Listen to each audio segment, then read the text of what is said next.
Password protect PDF. Yes, you can protect your PDF with a custom password using Python. But how many lines of code? 100? Kind of, but 10. 10 lines of code all it takes. So we have some requirements. One is Python, and second is a Python library pydf2. If it's not installed in your computer, go to the command prompt and type this command pip install pydf2, all in small letters. But how the program works? First, the original file's copy will be created, and second, the new copy will be protected with the password, and you can change the password in the program. So let me give you the source code. First, we'll import pydf2. Next, there's a variable pdf writer, and this is the first command which is useful. You're taking the input, which is 1.pdf. So make sure the name of the PDF you know, and that specific name would be in the inverted commas. So in our case, I have 1.pdf in the folder of the source code, and I'm giving that. So I will show you in the demo section, and it will be clear. This is the main code where we are copying the original file into a new file, but we are not giving the name yet. Next, we will select the password, and you can change it. You can change it. In my case, it is xiaowc2, but you can change as you need.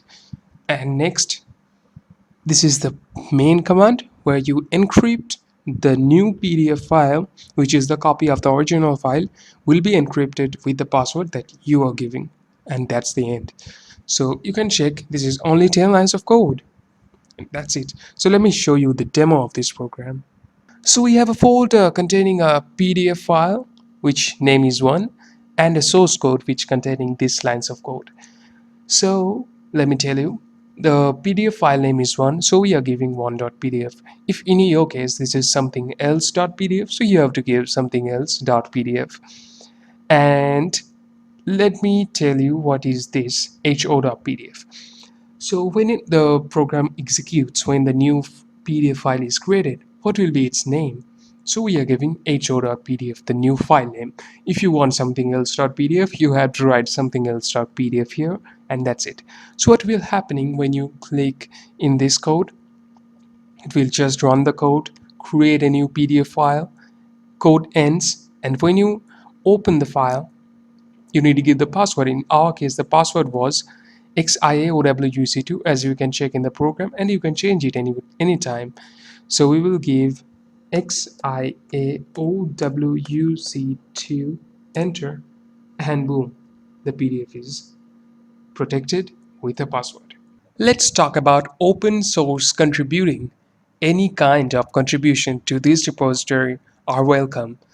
To do so, you need to fork this repository, create your feature branch, commit to your changes, push to the branch, and finally open a pull request.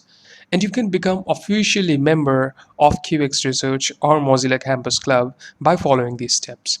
Join Mozilla group, join Telegram group, both the links are in the description, and start development and research with qxresearch.